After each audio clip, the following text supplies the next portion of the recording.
think so. I just.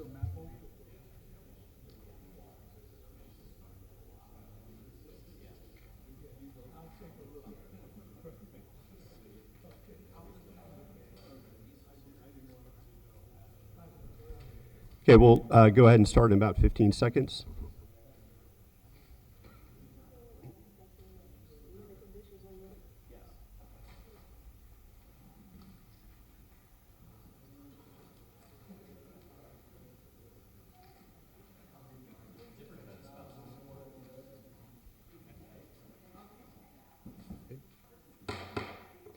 Okay, good afternoon. The time is 1:31 p.m. The date is Thursday, September 7th, 2023.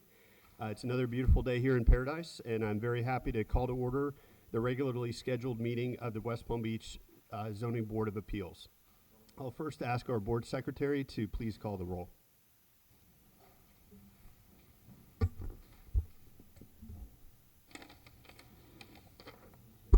Matthew Chambers. Present. Alfred Fields. Present. Chris Kramer. Here. Christopher Hagan. Here. Dana Pacat, excuse me. Let the record reflect that Michael Hyman and Jonathan Burgess are not in attendance. Okay, thank you very much. That means we do have a quorum. It also means that unless either member Burgess or Hyman attend, that all members up here will be voting members on the items here today. At this point, we'll ask everyone in the chambers to please rise for the Pledge of Allegiance. I pledge allegiance to the flag of the United States of America and to the republic for which it stands, one nation, under God, indivisible, with liberty and justice for all. Please be seated.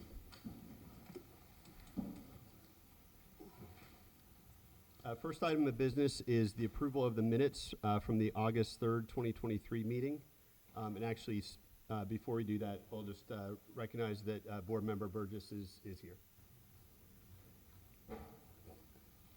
Okay, so we'll reflect that in the record. And again, looking for any additions or corrections to the minutes. If not, we'll entertain a motion for approval.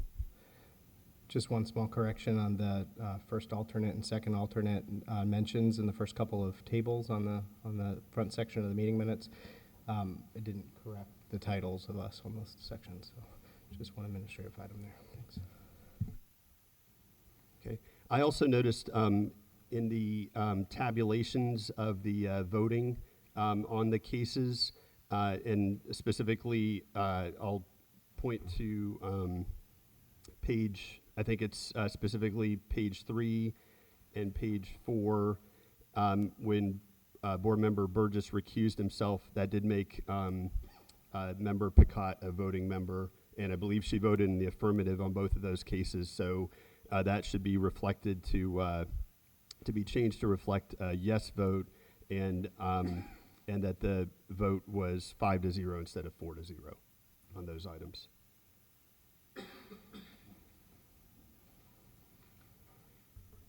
Any other additions or corrections to the minutes? If not, we'll entertain a motion. Motion to approve the minutes as amended. Okay, is there a second? Second. Okay, motion made by Board Member Burgess, seconded, I believe, by Board Member Fields. All in favor, please signify by saying aye. Aye. Aye. Okay, the minutes are approved.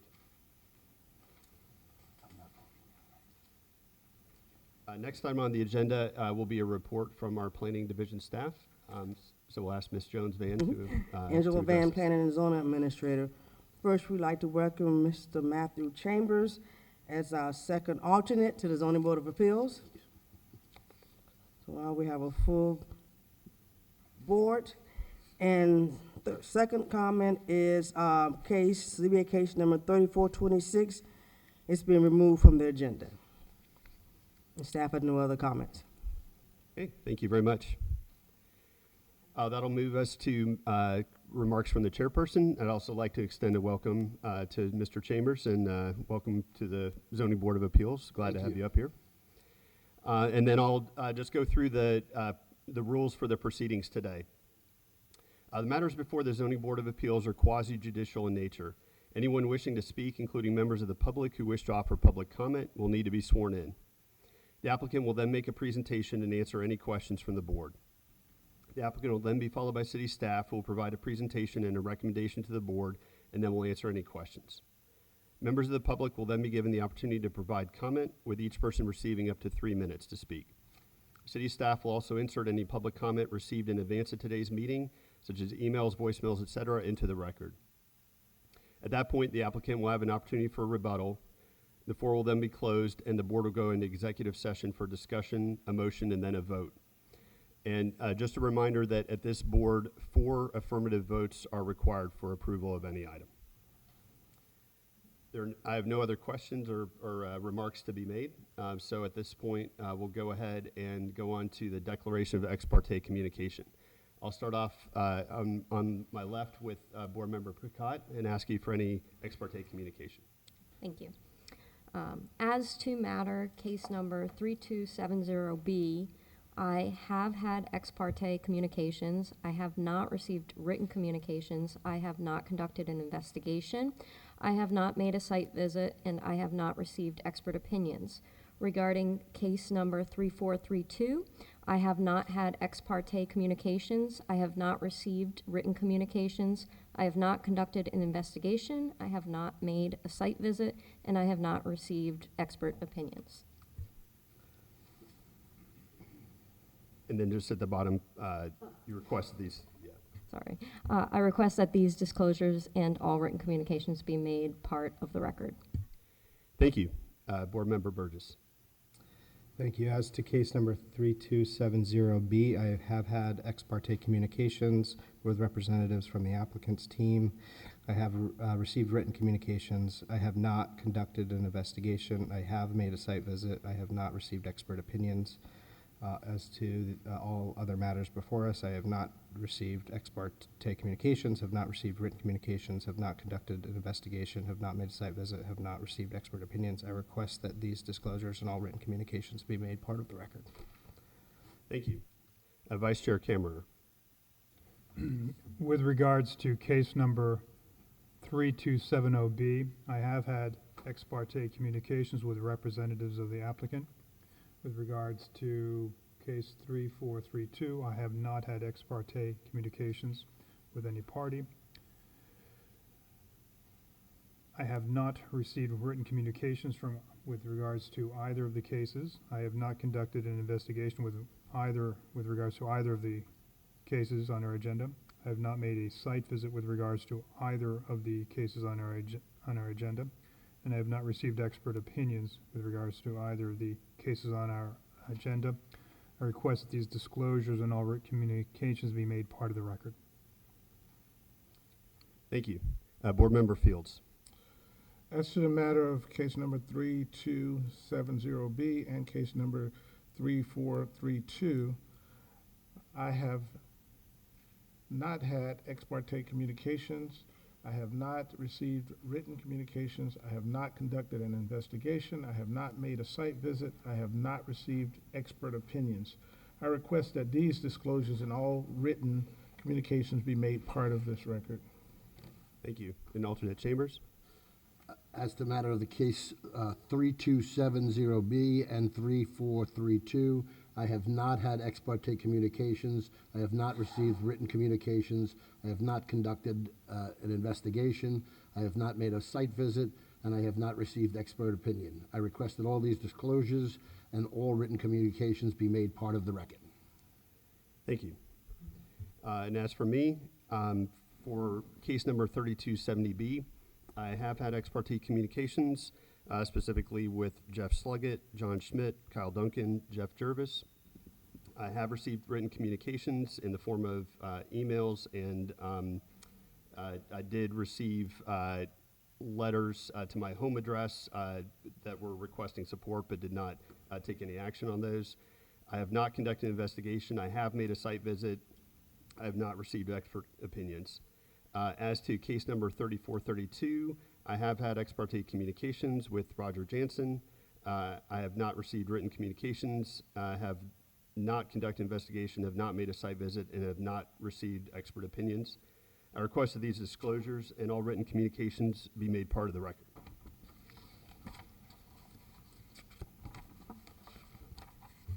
Mr. Chairman, let me just amend my ex parte declaration. Go ahead. I did receive written communications in the form of 2 emails requesting a meeting with regards to the applicant in case number 3270B. Okay, thank you. At this point, we'll go ahead and move into the public hearing portion of the agenda then. At the first item of business then will be the swearing in of the speakers. I'll turn it over to the board secretary and ask anyone wishing to speak on either of the 2 cases in front of us to please rise and raise your right hand. Do you swear or affirm that the testimony you are giving is the truth, the whole truth, and nothing but the truth? Okay. At this point, we'll move to item number 1, which is case number 3270B. And I'll first ask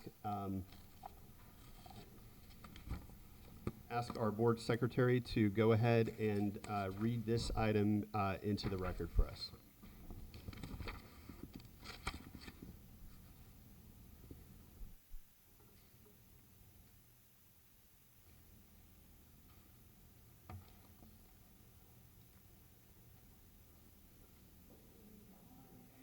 Yeah, I'll go ahead and read it into the record. That's fine. Case number 3270B, it's a request by John Schmidt of Schmidt Nichols on behalf of 316 Southern Propco LLC and Malvern 511 Incorporated for the expansion of an existing Class B special use permit, previously approved for a full-service car wash facility at the southwest corner of the Southern Boulevard and South Olive Avenue intersection, parentheses 316 Southern Boulevard, end parentheses, to include the lot located at the northwest corner of South Olive Avenue and Malvern Road intersection, parentheses 301 Malvern Road, end parentheses, within the general commercial zoning district. Location, the subject property consisting of 2 parcels totaling 0.60 acres is located at 316 Southern Boulevard and 301 Malvern Road within Commission District Number 5, Commissioner Christina Lambert. So at this point, we'll ask the applicant to go ahead and make his presentation. Good evening, Mr. Chair and members. Thank you for your consideration this afternoon, and I'm the John Schmidt agent for the applicant. Mint Eco Car Wash is located at the southwest corner of Olive and Southern. It is an existing Class B use up and operating, highlighted in yellow. We're asking for the current Class B use to be expanded into the 301 Malvern, located just to the site, consisting of 0.175 acres. Our formal request is a Class B special use of the expansion of the 316 Mint Eco Car Wash and to include 301 Malvern. The 0.175 acres was subject of a future land use change as well as a rezoning to commercial. It received unanimous approval from the Planning Board on June 20th. It also went to City Commission for those future land use and zoning on August 7th and August 21st and received unanimous approval as well. With that, I'm going to turn it over to Jeff Jervis, who's the founder, co-founder and CEO of Mint Eco, to go through their operations of the facility, and then just come back up here for some technicals, and then we have our whole team here to answer questions you may have. All right? Thank you.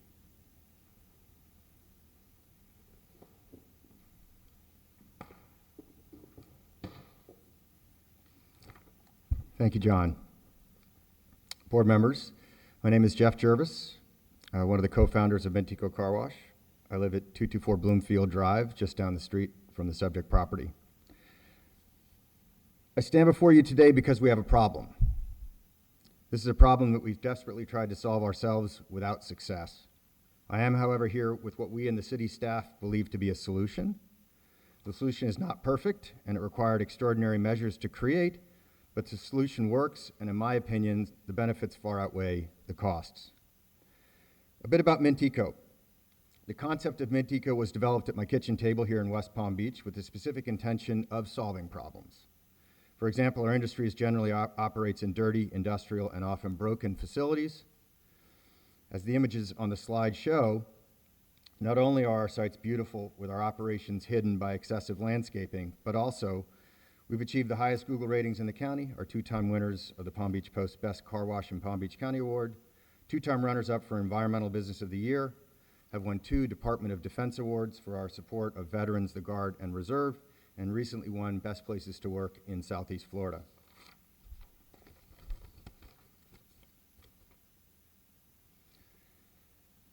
In addition, my apologies.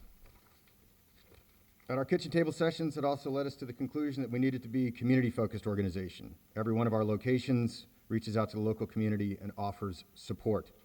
Year to date, we've donated over $200,000 to schools, religious institutions, and charities within 3-mile radiuses of our sites. In addition, we wash all first responder vehicles for free, and we conduct monthly beach, street, and park cleanups at each location. Our kitchen table sessions also led us to be an environmentally focused organization. Most importantly, we voluntarily recapture 100% of the water we use in our tunnels, voluntarily use only biodegradable and non-toxic chemistry, and discharge none of our tunnel water into the storm drains. And as the slide shows, this is just the beginning. Finally, our kitchen table sessions led us to conclude that we needed to focus on employees. Our employees are the highest paid in the industries, with single-site payrolls of over $1 million. We offer everyone health care and offer free English classes at our sites 3 times a week to help our non-English speaking employees improve their quality of life and futures. The result, we score 90% or better on our internal employee surveys, and we are the only car wash that I know of that has won a Best Places to Work award. Today's problem, however, is traffic and the safety and quality of life in the community around our Southern and Olive location. As the slide illustrates, our site currently allows for only 3 to 4 cars of queuing. The result is that our queue often spills onto Olive Avenue and creates an impassable logjam that impacts not only Olive, but also Southern Boulevard. To say it more succinctly, our driveway is too small and the entrance is too close to Southern Boulevard. The impact is that the main artery into the south end is blocked. The result is inconvenience that often spills over into anger, yelling, honking horns, community complaints, and the police being called to the site. And most important, we believe that there is a safety issue. Cars coming around Southern often do so at speed, and while no accident has happened to date, it is likely just a matter of time. You can see some of the images here of what it looks like when it's backed up.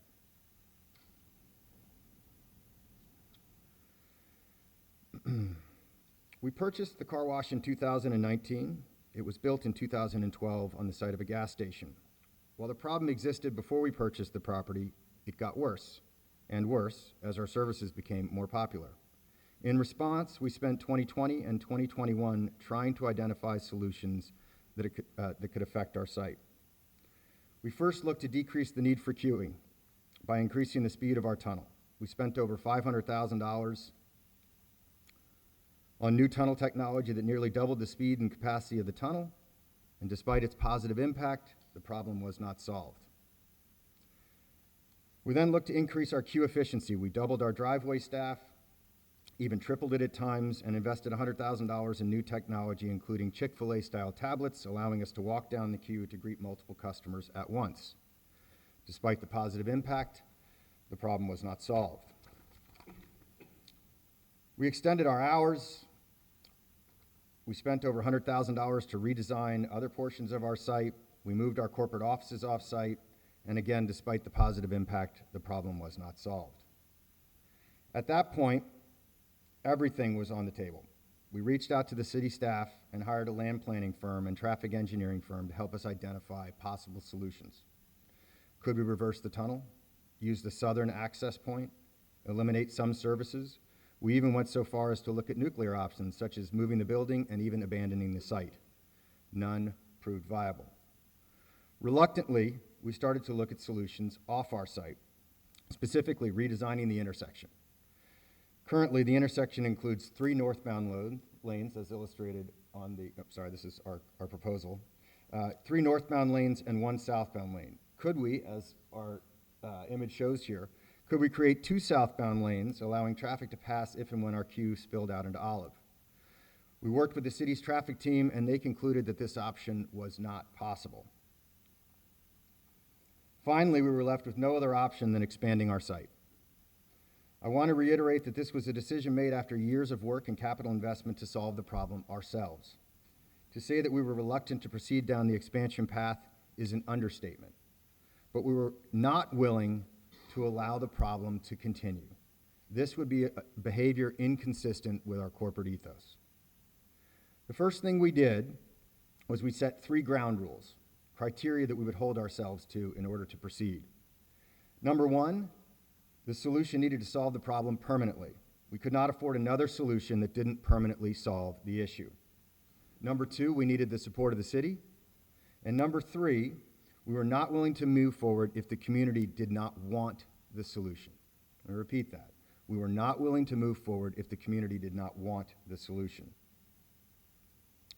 Our next step was to secure the neighboring property at 301 Malvern and design its integration into our current site.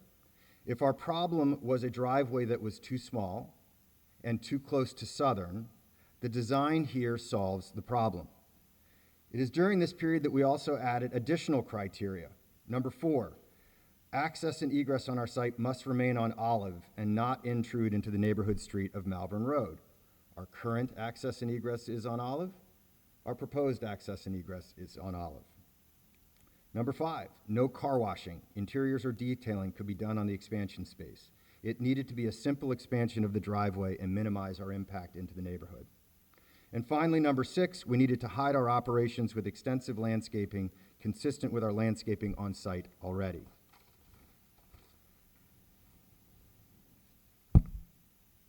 As the slide shows, our driveway is moving 100 feet south of the intersection, removing our activity from the immediate Southern and Olive intersection area.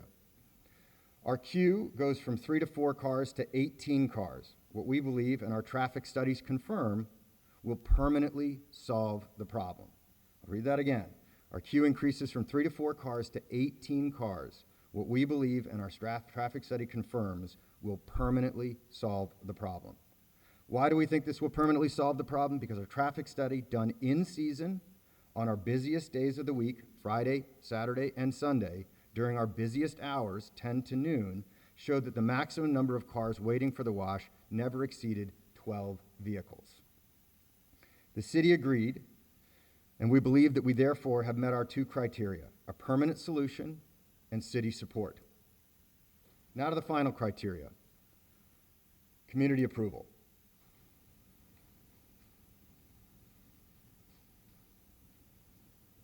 We started with CENA in May of 2022, 15 months ago. CENA not only represented the most directly affected community, but also because CENA had reached out to us on multiple occasions relaying complaints from neighbors. After meeting with CENA and its board on May 11th, we received a letter of support from CENA. We then expanded our neighborhood efforts to within 500 feet of the property. We mailed 135 letters to these neighbors on August 7th and followed up with 3 days of street work led by teams, one headed by me, one headed by our president, and one headed by our head of marketing. We came with storyboards, PowerPoint presentations, and a letter of support for supporters to sign. The letter is a single-page letter, 1 per respondent. Each person was handed the letter on a clipboard and asked to read the letter before signing. The letter was available in both English and Spanish, and we had a translator with each team. The letter is addressed to the mayor, is short and to the point, however, it is clear. It states in the final paragraph, and I quote, "As a member of this great neighborhood, I ask that you approve the plan that has been set forth here by Mintico, including the required rezoning and repurposing of 301 Malvern." Why do we put such specificity in the letter? Because we want everyone to comprehend the magnitude and severity of what we are proposing. In addition, we held town halls on August 23rd, 2022. We went over the same PowerPoint presentation and site plans. And at the end of phase 1, we incorporated some feedback from the neighbors and revisited the project with the city. They agreed with our changes, and we moved on. Phase 2 was HPS-PNA and the neighbors living beyond 500 feet of the project. HPS-PNA is the neighborhood association that operates to the north of Southern Boulevard. We mailed 3,522 letters to every address between Belvedere and the Lake Worth Canal from Dixie to the Intercoastal on September 6, 2022. We did the exact same street work with a few extra teams on September 12, 13, 14, and 15. During phase 2, we also engaged with a Palm Beach Post reporter and contributed to an article published in the Post on September 15th, 2022. During this period of time, we met with HPS-PNA and received their support. Phase 3, starting in October of 22, involved us keeping the community updated on our activities. From this point forward, we have attended every SENA and HPS-PNA meeting held and either presented or made ourselves available for questions and comments. We also sent another 3,410 letters with the final plan and an update on the process to every neighbor we had previously mailed to. We also contributed to a follow-up article in the Post. What were the results? We received 180 letters of support from the neighbors within 500 feet. This is, in fact, more than the number of letters we sent out, 142, because most of the properties within 500 feet are rentals, and many are multi-tenant rental properties. Our conclusion, the actual residents of our immediate neighborhood were overwhelmingly supportive. Here's some of the examples of the letters, as well as SENA's letter, which I believe you have in your package.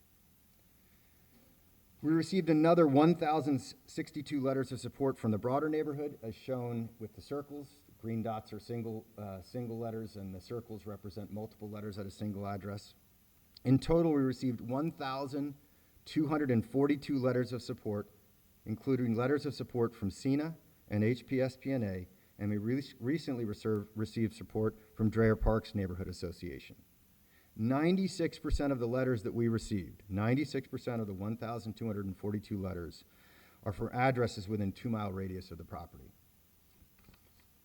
In summary, from our standpoint, we accomplished our final self-imposed criteria of community support. I'd like to deliver these 1,242 letters of support and the 6 letters of opposition that we received. That represents 207 letters of support to every letter of opposition. Or said differently, opposition represents less than 0.5% of the feedback that we received. So these are the letters of support on my left hand, and these are the letters of opposition.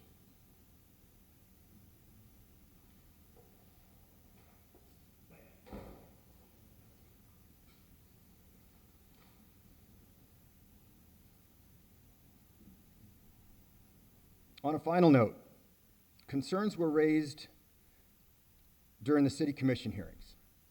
Those were, what happens if Mintico sells the property? Could we have an expansion of Flanagan's or a bar or a nightclub in a residential neighborhood?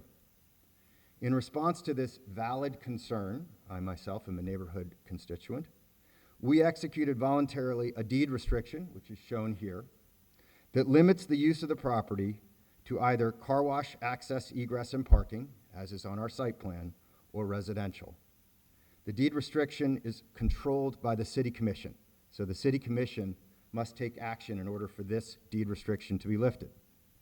And in further response to community concerns, which were raised about whether or not the city commission could take action without any notification, we amended our deed restriction and added in language that said that we would comply, or that the deed restriction being lifted required compliance with the notification provisions in any rezoning, a mailer to within 500 feet, notice, and of meetings. In closing, we've worked hard to solve this problem, and we humbly ask for your support. I'll turn it back to John. Thank you. Thank you, Jeff. Southern Olive. There's been a Class B use on the property for quite a long time. In the 1950s, there was a few gas stations there. Most recently, the Valero. Then in 2011, with the Class B use was approved for the Rubber Ducky Car Wash, the project on the right. As you can see now, there's been quite a bit of upgrades since the purchase, and Mint Eco has been running the current Class B use on the property. This was an approval from the 2011, which included the site plan, the uses. There was a couple waivers granted then, and is currently under operation. We meet the 3 standards, the general use standards of 9436E3. We also meet the site-specific standards of 9436E4, and as well the 12 standards of 94273D46 as part of our application that was submitted with this application. There are quite a few precedences for Class B uses in the neighbor. On the right side of the screen, you've got the 7-Eleven that was recently redone there on the historic property. You have the Class B use that we're currently in, and we're asking for an expansion. And then you have the Marathon gas station at the other end of the block. The left screen is, as you've seen our request, we've asked for a turn lane to just take care of safety standards and allow traffic to pass through where there might be somebody decelerating. There's also precedent for that down at St. Juliana School, which is just a couple blocks south. We are in agreement with the 16 conditions of approval, except for numbers 5 and 9.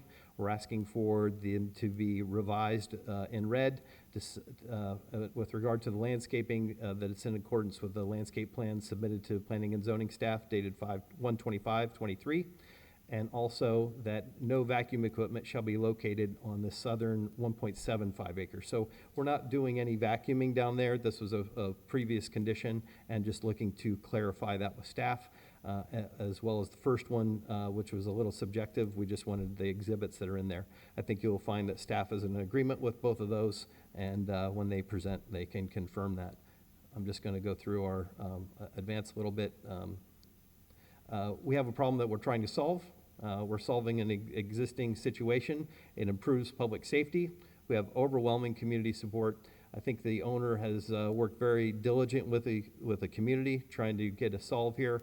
We are in agreement with the conditions of approval by staff, except for the two that I mentioned, 5 and 9. We request that today's presentation, our application documents be entered into the record.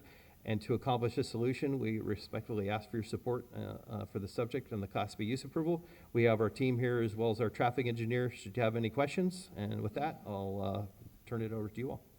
Thank you. Thank you very much. We'll first ask if there are any board members that have questions for the applicant. I'll start off with Board Member Burgess.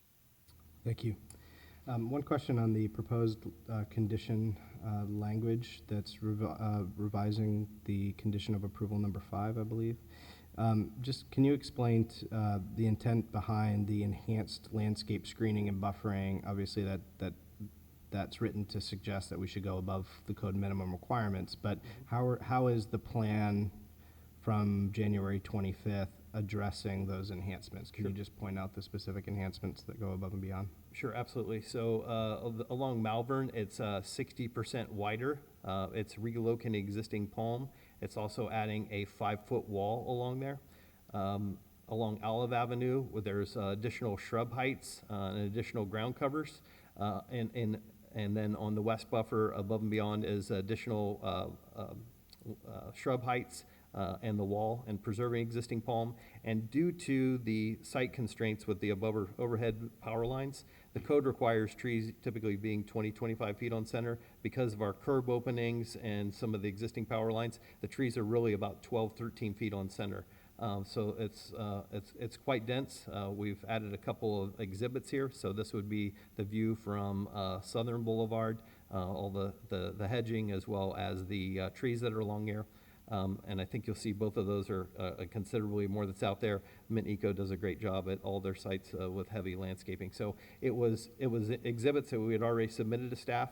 We just we're trying to expedite going into building permits and getting this done before season. So we just didn't want a question as we go through there. So I think that our exhibits submitted already achieve that additional landscaping, buffering, as well as the walls. Great. Thank you. I'll have a follow-up question for staff when the time comes on that. Thanks. Thank you. I'll go to Vice Chair Kammerer. Okay. Board Member Fields. I'll reserve my questions, possible follow-up after staff. Okay. Perfect. Go to Alternate Chambers.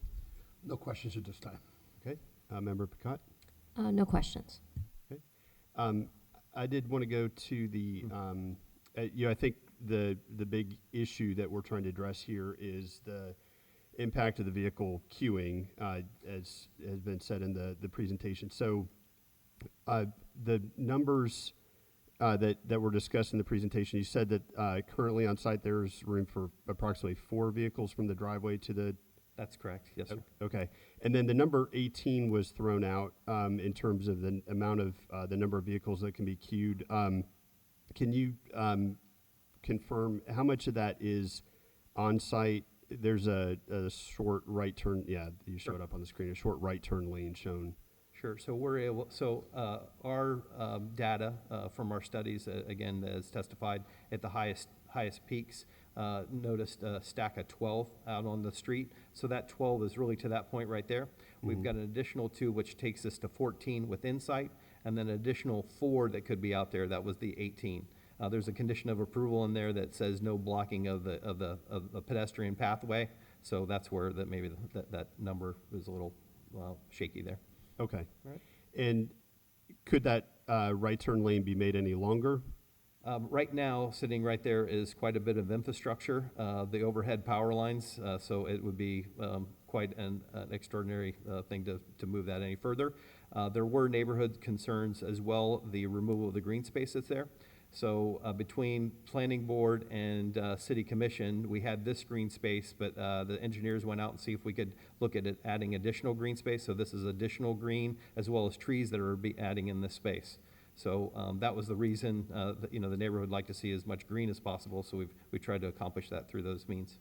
Got it. Okay.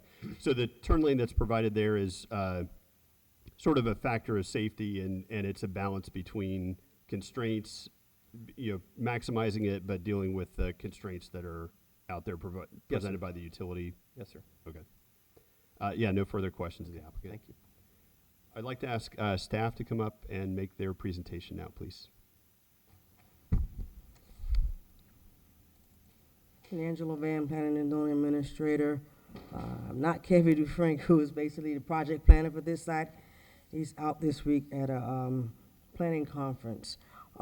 Staff did the applicant did a good job of going through the issues and the details about this site, so I won't want to go through all of that. But one part I did want to point out is, staff has worked exhaustively on this project, 2 years trying to come up with a solution to actually help the traffic congestion issue that we've had on Southern and Olive. And this was the best solution we've came out with, and as the commission has already changed the zoning and land use for this property, staff has also worked with the applicant to ensure we have adequate screening, buffering for the residential that's remaining to just west of this lot, and also some screening on Melbourne, so to basically try to integrate as much we could into the site. Therefore, staff finds that the application complies with the section 9436E3, 9436E4, and section 94273D46. And we recommend the approval of the Class B, conditions of the Class B, and staff has no issues with the amendment to the conditions that the applicant presented. And I'm happy to answer any questions you may have of staff. Thank you. We'll go first to Vice Chair Kammerer for questions of staff. Thank you. It seems to me that there's only a very limited issue for us today. Just confirm, so the City Commission has already approved the change in the FLU designation from multifamily to commercial and approved a rezoning of this particular lot from multifamily medium density to general commercial? Correct. Okay, so all that we're being asked to do is there's an existing special use, Correct. existing Class B special use, On the car wash. right, to operate it as a car wash. And all that we're being asked to do is extend that special use to this Correct. additional lot. Correct. Okay. Any other questions of staff? No. Okay, thank you. Go to Board Member Fields, please. I just, one question for staff, and with all these conditions that were prior placed on the previous approval, did staff verify that all those conditions are being met as of today? I'm assuming, so again, I'm sitting in for the project manager. I would assume that all those conditions are still in place as of today. Okay. That's all questions I have on it. Okay. I would like to follow up with the applicant on that exact question now. Okay, we could probably do that at this time if the applicant could just approach the podium. We had a question from Board Member Fields. Yes, sir. Based on the recommendation with conditions, and these conditions were in prior, before this came before us, my question is, are all those conditions being met currently? To say that I'm familiar with the conditions of the current site would not be accurate. So we purchased the site, it was an existing car wash, we continue to operate it as such. I am happy to review the conditions and comprehend whether or not there are anything that we're in violation of, and if we're in any violation which I'm unaware of, I'm happy to make a change, happy to get back into compliance, but I don't know. Thank you. Well, No further questions. I'm sorry, Angela Van I mean, I can basically, the conditions of approval, as you see up here, I think the first 6 were the ones that staff added for the lot.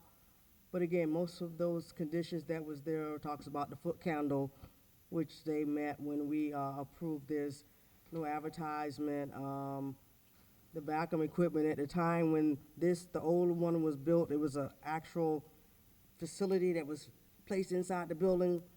That was that one. Talking about loading and unloading, hours of operation, it's the meeting, and then a lot of it was issues of the informal site plan review that was originally approved.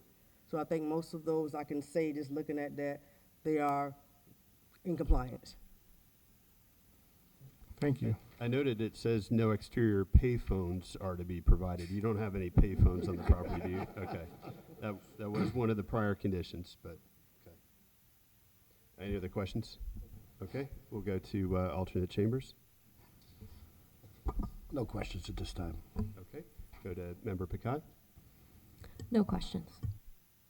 Okay, and Member Burgess. Yes, just 2 quick follow-up questions on these conditions that are being proposed as amended. The first one is the enhanced landscape screening and buffering.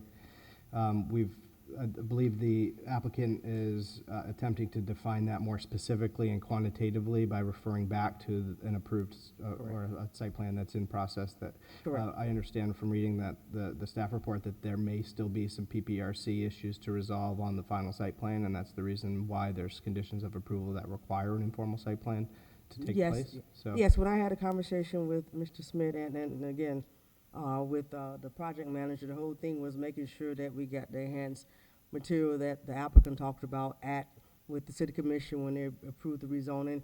And I think based on the site plan that we have, a landscape plan that we have, we're comfortable, maybe a few minor changes, but we're comfortable with what the applicant submitted.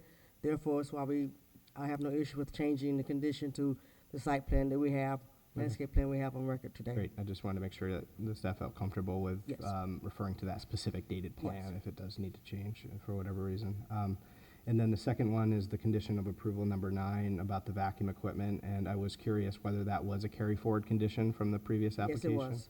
And in knowing the operation now, and perhaps the applicant can respond whether there's been any public complaints about the noise of the vacuum, but the operation of the vacuum equipment is currently not inside the enclosed building, which is, I assume, why the proposed language is attempting to amend it to just clarify that the existing operations are not changing and that you're not introducing new vacuum equipment to the southern parcel. Correct, and we've never had a noise complaint from the site, from any of the neighbors or otherwise. Thank you. And so in staff's interpretation, that proposed language to the condition meets the intent of the original condition language? Yes. Great. No further questions. Thank you. Okay, and I have no questions of staff. So at this point, I'll go ahead and open the public hearing. First, we've got a number of cards that were submitted. I'll go through these, and then if there are others in the chambers that are here to speak either on behalf or against this item, then we'll call for that at the end.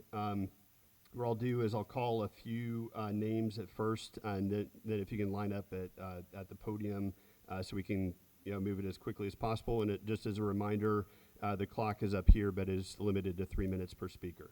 The first card I have is for Katie Lillis, and that'll be followed by Mac Perry, and then Jake Menges.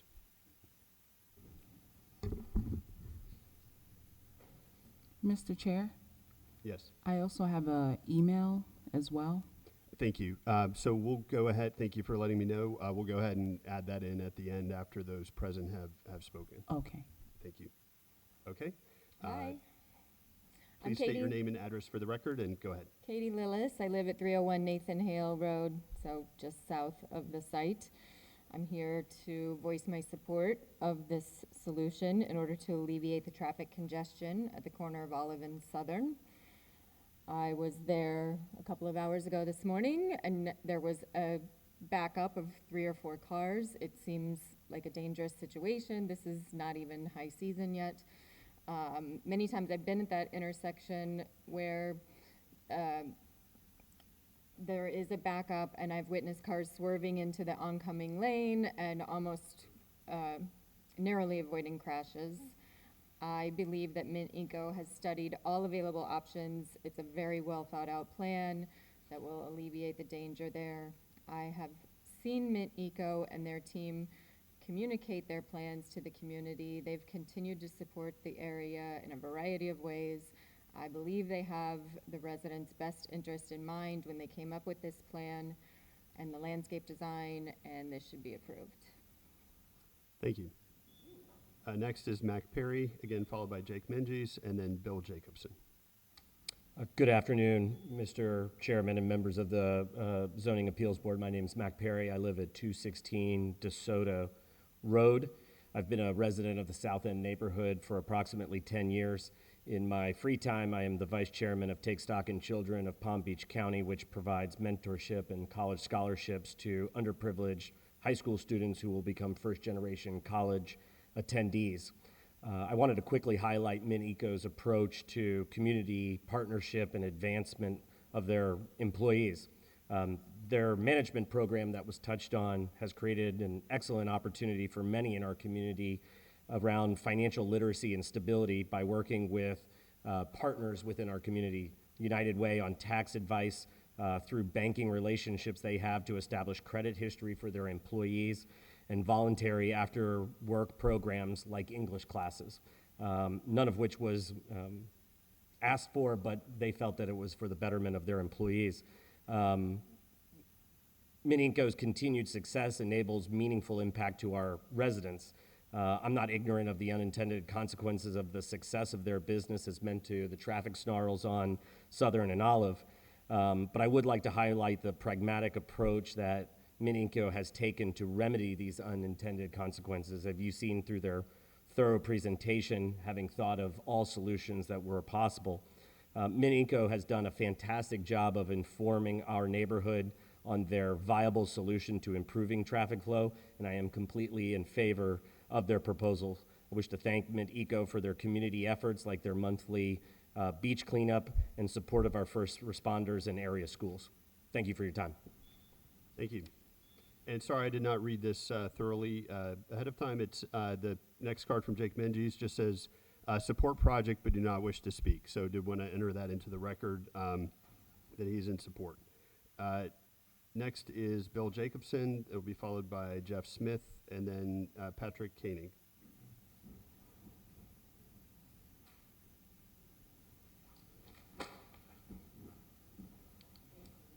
Hi, Bill Jacobson, South End resident. I didn't fill out a card for this application, but I will tell you I'm a neighbor within about a half a block of the location. I highly support this. I watched them through the years develop, and I suggest strongly that you approve this application. Thank you. How's Again, that for- yeah, how's that sorry, for a I good see one? that's for the next item on the agenda. Thank you. Sorry about that. Next is, again, Jeff Smith, and followed by Patrick Koenig and Marilee Holt. Thank you. Again, Jeff Smith. I live at 121 Linda Lane, about 13 blocks south of the Mint Eco Car Wash. Been a resident of the South End neighborhood for 20 years.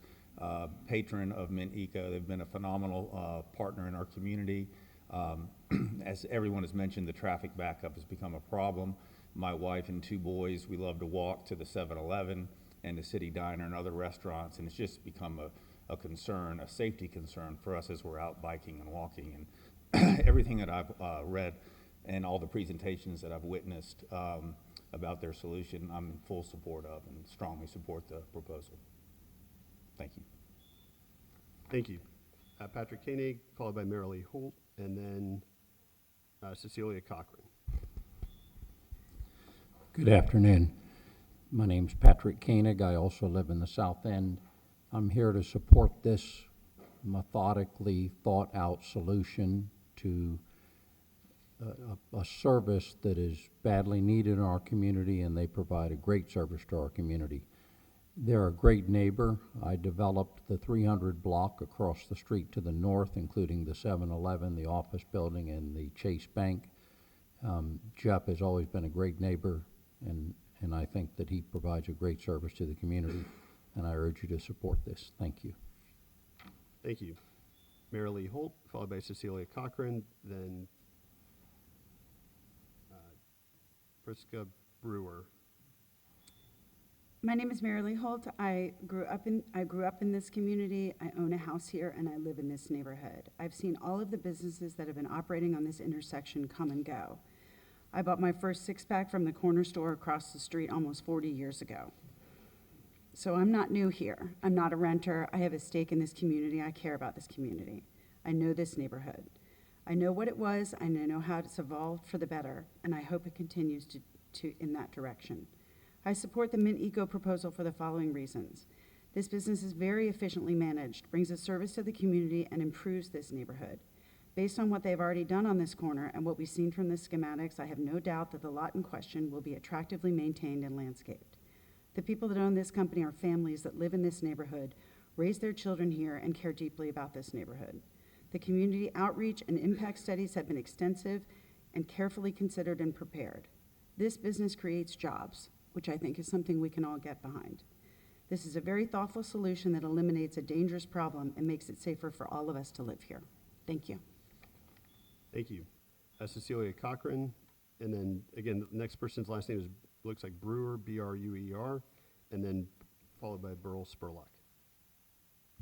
Hi, my name is Cecilia Cochran. I just want to express my support for Mint's plan to remedy this traffic issue on Southern and South Olive. I think their acquisition of the Malvern property is a brilliant solution. Already the traffic issue has started, and the seasonal traffic hasn't even gotten here yet, which is to come when in November, I think. 2 days ago I was there were 6 cars trying to pull into the car wash, and I was in the left-hand turn lane and had to pull to the right. There were cars trying to come through. It's really become an issue, and this summer you kind of forget because there aren't that many people, but now people are coming back, and it's scary, it's frightening. Remember, there's also school traffic farther down the street, farther south on South Olive, so at certain times of the day, it's kind of a nightmare over there. I just want to say, please support this plan. I think they've come up with a really good solution, and I think it's a benefit to our community. Thank you. Thank you. Again, sorry, I cannot read the first name, but Brewer, and then Burl Spurlock. Good afternoon. My name is Dushka Brewer. I have lived in the neighborhood 10, 11 years. I drive by Mint Eco location almost daily. We all recognize the problem. Everybody has emphasized it. I truly look forward to this very thoughtful and I think very practical solution. I try to bite my tongue every so often when I drive by because accidents do happen, and I think this will be elimination a problem that everybody has really pointed out. I believe this is well thought out plan. I came here and listened to the proposal earlier. I'm in full favor of it. I'm delighted to see a great business, small business in our neighborhood, and I think it really contributes to our community. Thank you. Thank you. Last person I have a card for is Burl Spurlock. Good afternoon. My name is Burl Spurlock, and my house is at 230 Malvern Road, and I also own a property at 229 Malvern Road, which is just east of South Olive Avenue from the subject property. I and others in the neighborhood, in the immediate neighborhood of the expansion on Malvern Road and Nottingham Road particularly, we've come out to the planning board and to the city commission numerous times to express our opposition to the rezoning for the impacts that it's going to have on the immediate community. we realize that we've got zero chance of anything other than a unanimous support from any board. And obviously the project has been, we've been out-lobbied, out-designed, and everything else. So what I wanted to do today is just, and I would like to say I appreciate Mint Eco's gesture to put a deed restriction in place. I think that does go quite a way to alleviating some of our concerns. But that being said, there is a group that is in opposition just in the immediate area. What I did want to talk about specifically, though, is design related. It's in regard to the turn lane that's been proposed. And this is not something that Mint Eco proposed. It's something that the city traffic division proposed. Mint Eco originally just planned on turning into the property directly from Olive Avenue. City traffic recommended a turn lane there to allow 3 more stacking spaces, exterior to the site.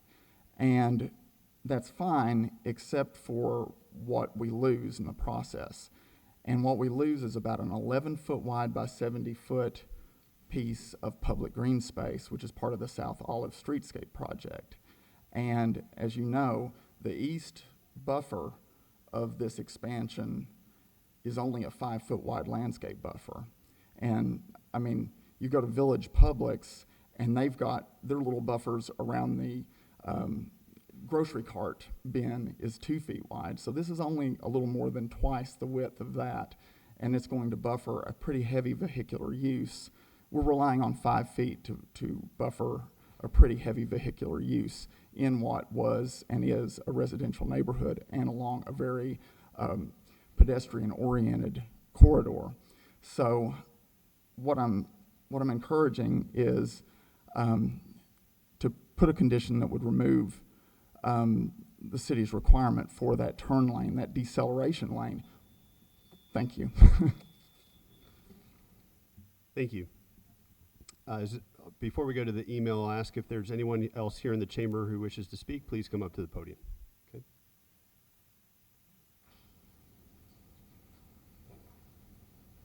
And I have a card to turn in.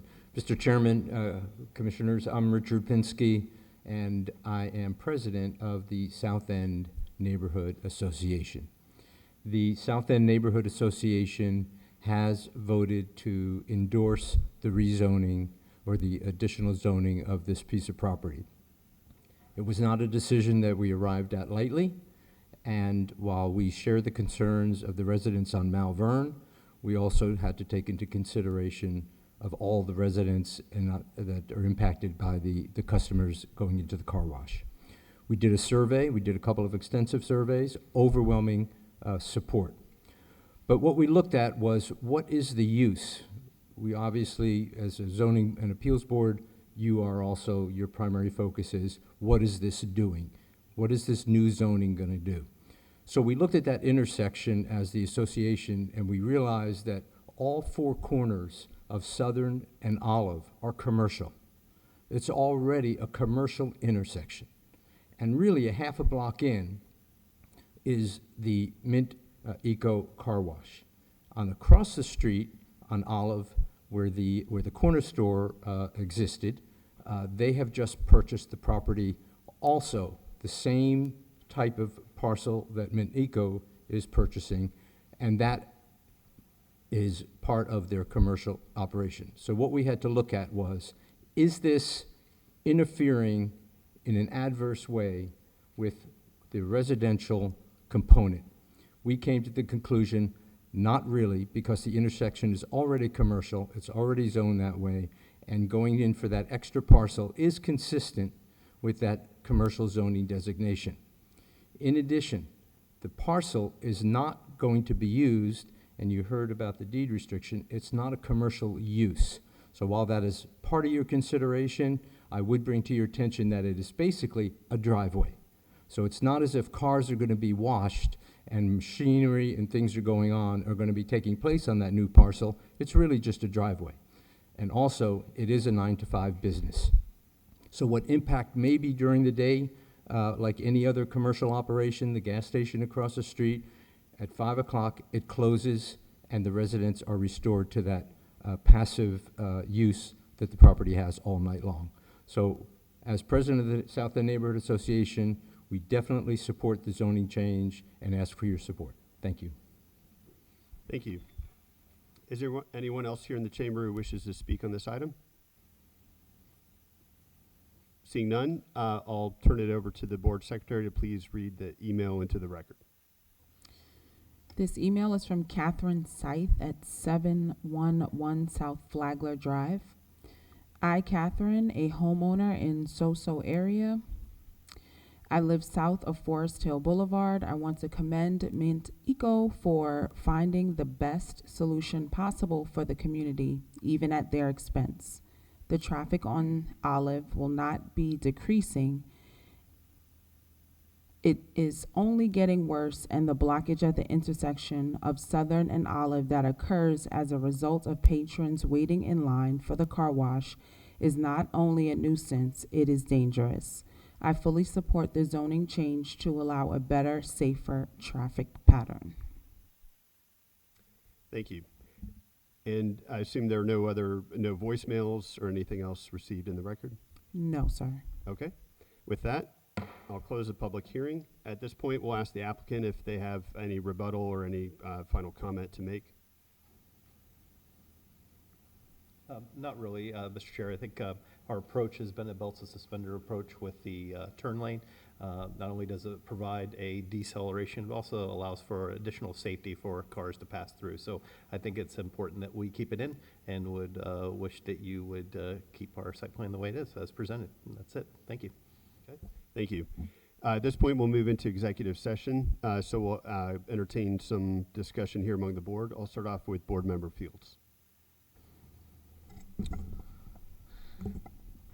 I do have a statement that I want to be on record is that I am in favor, and all my questions have been answered, and I'm relying on the testimony of the applicant and staff that all the prior conditions are being met.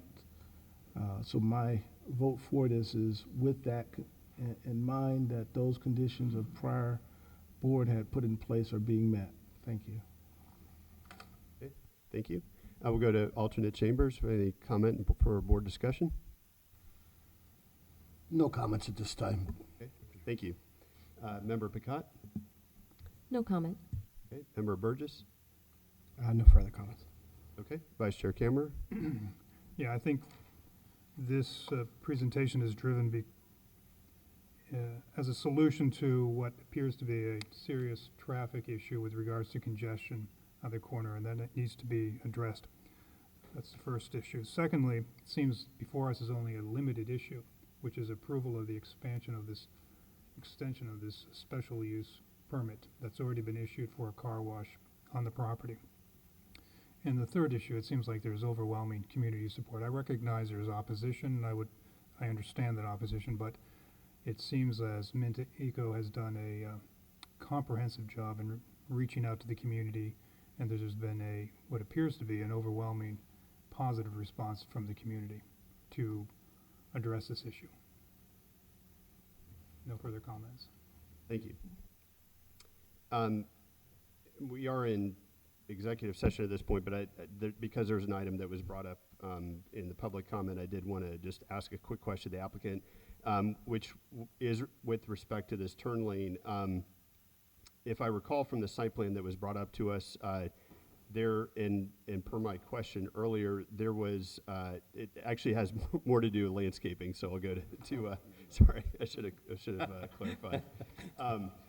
It has more to do with the landscaping, because it looks like, and I definitely feel for the concern brought about by the resident. We do, you do hear all the time about urban heat island effects and loss of trees and landscaping in the urban area. But it looked like there was some landscaping being added in the area that right now is where the current driveway is. which is adding some green space that doesn't exist today. Is that, was I reading the plan correctly? Yes, let me point that out, and let me just point out that this picture right here where the sign is and then the greening that is there, that's a driveway right behind there. So seeing in the operations of the site are being addressed heavily by landscape, but I will also show you the additional green space that was added. So in this slide, right now, if you drive by, this is one giant curb cut all the way down to our entrance. So look like we could go and now extend this curb because our turning radius is around here. This is all big flat entrance. So we're doing an additional 200 and something square feet of additional greening here, also providing additional 2 street state trees along the right of way. The existing ones that are out there are 2 oak trees that are under the power lines. They're going to get hacked, and one's already been hit by a car. So we're replacing that, as well as we didn't mention it, but redoing the sidewalks that have been all upheaved by the existing trees, providing crosswalk, and also providing 3 additional spaces on Malvern that are not currently there. So it's a cleanup of this whole Malvern intersection as part of our overall efforts. Okay, and so again, to specify, and thank you, that's thorough, and I think definitely answers my question. We are losing some landscaping where the turn lane is being shown, but there is some being added to the north of that doesn't exist today because that's where the existing driveway is, and that's all concrete. Correct. It's a net loss of 211 square feet to be exact. Yeah, and I think I am fairly familiar with the corridor. I had a child who attended St. Juliana's for a few years, and at that school there is a right turn lane. It's a very similar condition. So instead of having landscaping in that section, yes, as you brought it up, there's a turn lane, and that's to keep Olive Avenue is only one through lane in each direction, and so there's the possibility for traffic to be blocked if there isn't a turn lane provided. And so again, in that location, instead of having in that short section on Olive outside St. Juliana's, instead of having street trees there is a right turn lane there, but it does solve the problem of keeping Olive from being blocked. So it looked like, again, there's a precedent already, and that's being provided here. Again, thank you. Yes, Again, it's unusual during executive session, but I think, again, to answer the question that was brought up by the resident, we do want to try to balance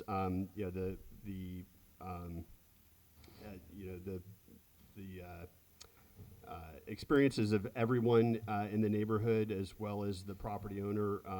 But I think given the safety condition that has been documented out here and everything, I think this is a solution that looks like it would go a long ways to solve something that truly is a safety condition. Assuming there's no other discussion up here, I think that we can entertain a motion, and just as housekeeping for this, because we now have 6 up here, then Member Chambers will be non-voting when we take the vote. So again, we'll entertain a motion.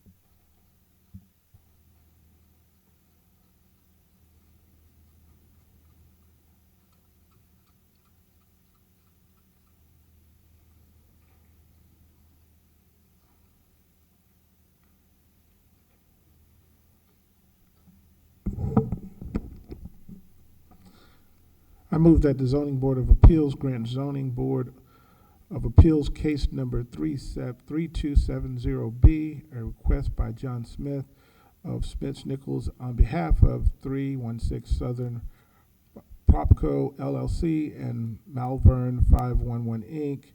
for an expansion of an existing Class B special use permit, previously approved for a full-service car wash facility at the southwest corner of Southern Boulevard and South Olive Avenue intersection, 316 Southern Boulevard, to include the lot located at the northwest corner of South Olive Avenue and Malvern Road intersection, 301 Malvern Road.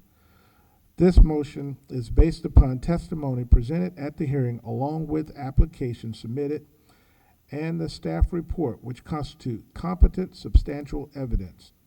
The board hereby makes finding of fact that each of the applicable criteria in sections 94-36E3 and 4 and Section 94-273D46 of the City of West Palm Beach zoning and land development regulations have been met. In addition, the granting of the Class B special use permit is subject to conditions approved contained in the staff report dated September 7, 2023. I move that the conditions are necessary to ensure compliance with the purpose and intent of the zoning and land development regulation and consistent with the comprehensive plan with the City of West Palm Beach, with changes being made to items 5 and 9. Second. Yeah, and just for clarification, we'll read the changes to, if you don't mind reading the changes to items 5 and 9. They're up on the screen right in front of you. The applicant is in agreement with conditions 1 through 16, except for the following, number 5 and 9. Enhanced landscape screening and buffering beyond the minimum landscape screening and buffering requirements shall be installed along the western, southern, and eastern boundaries of parcel control number 74-43-04-03-000-3300 301 Malvern Road, in accordance with the landscape plan submitted to Planning and Zoning staff dated 1/25/2023. Number 9, no vacuum equipment shall be located on the southern 0.175 acres. And I believe it was seconded by Vice Chair Kammerer. Are you good with the Yes. Seconded. clarification on the those two conditions? Okay, thank you. So the motion was made by Board Member Fields and seconded by Vice Chair Kammerer. I'll ask our secretary to please call the roll. Dana Pacat, Yes. Jonathan Burgess, Yes. Christopher Kramer, Yes. Christopher Hagan, Yes. Alfred Fields, Yes. Okay. The motion carries 5-0. So thank you very much.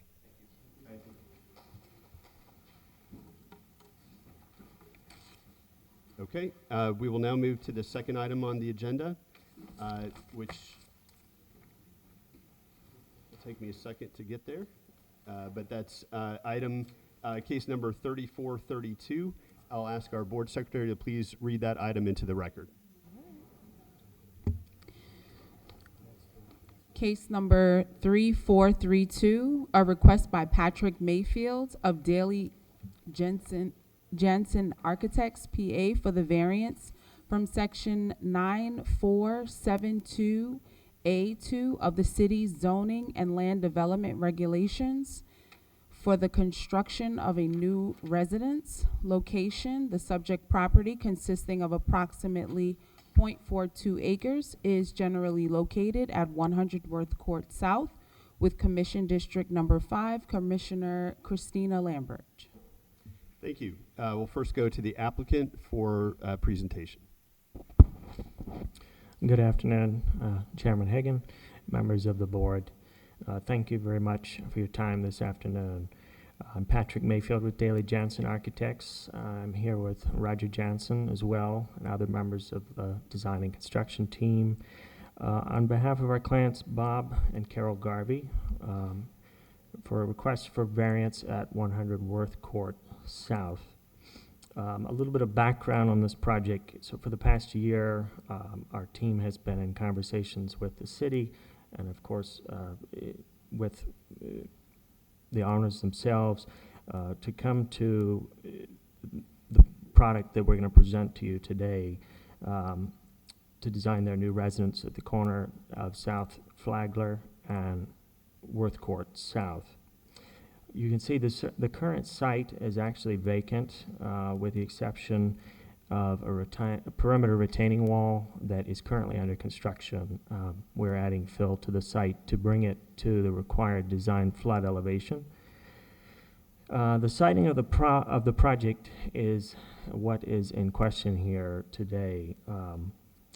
It was brought to our attention that the city would prefer that we retire the curb cuts that were pre-existing on Flagler Drive from the previous residence that was demolished here, and migrate services and access to the lesser road of Worth Court.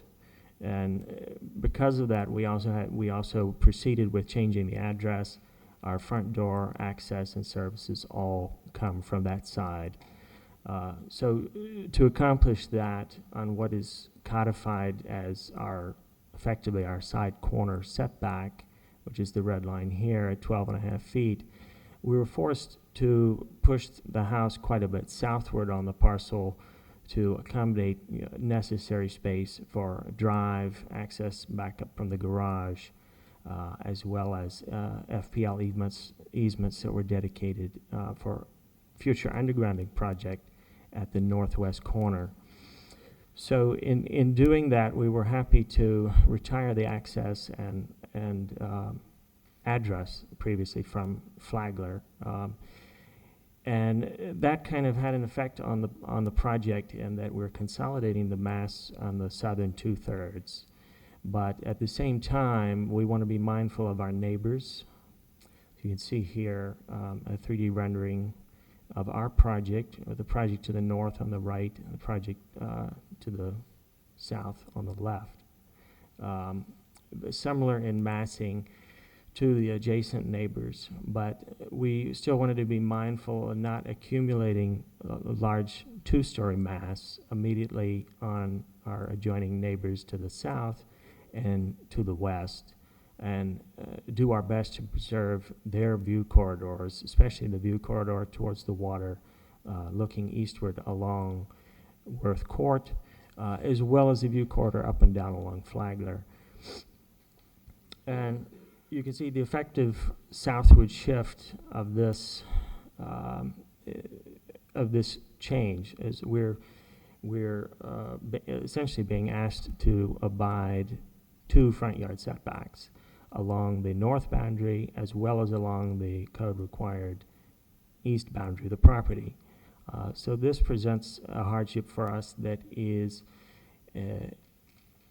made worse by the conditions of the lot having this extreme trapezoidal shape, which actually narrows considerably from 178 feet, the south boundary, to 117 feet at the north boundary. And the effects of having to abide the 2 front yard setbacks is a tremendously condensed rear yard area, which, is something that we've had to come to the best solution with the design team and clients to get, still a reasonable use out of the parcel. So for these reasons, we are requesting variance on the front and rear setbacks at these 3 locations. You can see on this graphic here representing the sort of wire red box, the codified zoning envelope that is established. You can see in red 3 sections of the east side of the house that is protruding outside of our zoning envelope. I want to remark that the greatest encroachment that we're asking here is an open porch on both levels, so you can actually see through it in terms of visibility. It's an open loggia below and a covered veranda above. The other 2 encroachments are relatively minor, just corners of the building. I want to show these 2 images. This is the view looking northwest along Flagler from the seawall, our project on the right.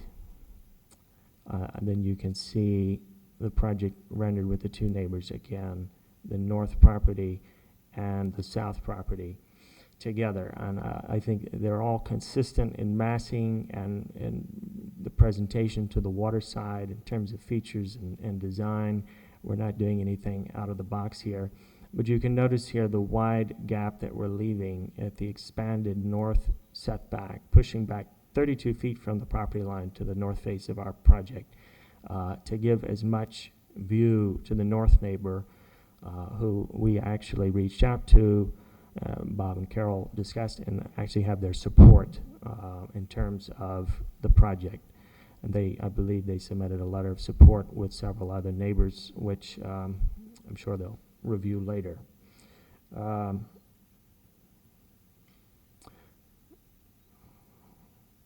want to detail here in plan just those sections in red where the encroachment, the third encroachment south, you can barely see is about 9-inch clip of the building. The second one being this here, this portion of the loggia, and then the northernmost being this portion at the extreme northeast corner. Staff also brought up that based on their interpretation of the rear setback, there's a portion of the garage here that's also encroaching and the related equipment encroachments. I'm going to let staff speak to that item because it was brought to us just last week. We also received communications from some of the concerned neighbors, which we're aware of, in addition to our letters of support, some letters concerning the city's required visibility triangle located here in green. Our current site wall plan, we've actually submitted a revision to the city to make this fully compliant, that no portion of this wall at the northeast corner will be higher than 18 inches. And in blue, I've diagrammed the FDOT safe site triangle. You can see that there's no concern. In fact, the safe site triangle occurs entirely off of our client's parcel. So I just want to mention that, although unrelated to the request, it was concerns brought by the neighbors, and we have addressed them with the city and are on the way to correcting those issues in kind. With that, I would leave it up to your questions. Thank you for your time. Thank you. I'll start off with Member Picott with any questions of the applicant. Not at this time. Okay. Member Burgess. Yeah, just one quick question on the safe site triangle, since you mentioned it. The retaining wall height of 18 inches, not to exceed that in that zone. If you're filling the site and that's measured from the back of sidewalk, maybe that's a question for staff. Correct. You'll be able to manage that safe site triangle in the 18 inches and still be able to provide the fill you need in that corner? Correct. The fill will only be added in the yard outside of that triangle. So no fill will be added in the green section. We'll just create a landscaping hedge there, essentially, and a low wall, a low knee wall. Great. Thank you. No further questions for the applicant. Okay. Go to Vice Chair Kammerer. Yeah, could you just take me back through the request, the explanation with regards to the rear setback that you're seeking a variance on? I think I'll let staff speak to that, but they had reinterpreted the alignment of the rear setback, so we are in compliance from this point. We established a 10% rear lot depth, which is established by code. Although where it normally would be parallel to the property line, setback normally would be taken parallel to the property line, her interpretation is such that we're actually going from 11.7, 10% at this corner to 10% at this corner based on the varying depths and establishing an angled line. That creates a portion of this rear mass which is technically encroaching into that angled setback. Okay, so I got it. Thanks. Okay. Any other questions of the applicant? Oh, no, I don't. Okay. Member Fields? No questions. Going back, just to piggyback off of Member Burgess's question about that side triangle, you mentioned landscaping would also be located in that, and I know it sounds like, again, the fixed wall would not be more than 18 inches, but you know, in the interest of ensuring that landscaping also does not, you know, grow up to become a hindrance to the side triangle, is it what is the material that's proposed in there? I have the landscape architect with me here, but we would keep clear the portion, including landscape material from 18 inches to 8 foot height as required by code. Okay. Good afternoon. For the record, John Lang, Lang Design Group. We're going to put green on the ficus on the bottom and then nothing in the 8-foot clear zone. And keep in mind that your safe triangle greatly exceeds the FDOT triangle, so it's very safe. Okay. Thank you for the clarification. I know that that's somewhat tangential to the request here, but because, reading the backup material, that is a concern that's been raised. We wanted to clarify that. No further questions of the applicant. Thank you. So at this point, we'll have staff come up and make a presentation, please.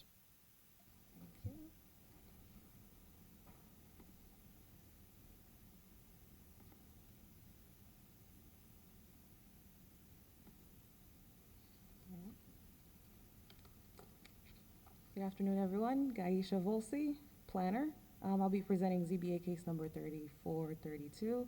It is a variance request at 100 Ward Court South. The subject property is 0.42 acres. It is in SF7 residential. It is also surrounded by SF7 residential, single-family low-density zoning, as well as the Atlantic Intracoastal Waterway on the east. The request is by Patrick Mayfield for a variance from section 94-72A2A and section 94-72A2C. So it'll be for the front setback and the rear setback. And the requirement is 25 feet in the front. They are providing 1675. The variance request would be for 8.25. In the rear setback requirement is 10% of the lot depth, which is required 15.60 in the southernmost portion, and provided 11.1. The variance would be for 4.50 feet. These are some site photos taken on August 28th during my site visit. It has the construction fence around it, so we can't really see much, but the site visit was done. This is the video. So right now going down what is Ward Court South and looking at the vacant site. And as you can see, there are some portions of the wall that are there. It was first approved as a site wall, and it is revised and approved as a retaining wall. So it is going to have the fill that the applicant stated. And now turning right along Flagler Drive, South Flagler Drive. And a view of the Lake Worth Lagoon. And you can see a little bit of the wall behind the fence. And going down still, it's a pretty long lot, so I had to walk a good amount. And right here is pretty much the end. So this is the proposal from the applicant. It shows in the red line what was considered to be their setbacks. And upon further investigation, so we realized that towards the rear of the property, there is an encroachment of 4.5 feet. And that is because of the shape of the lot.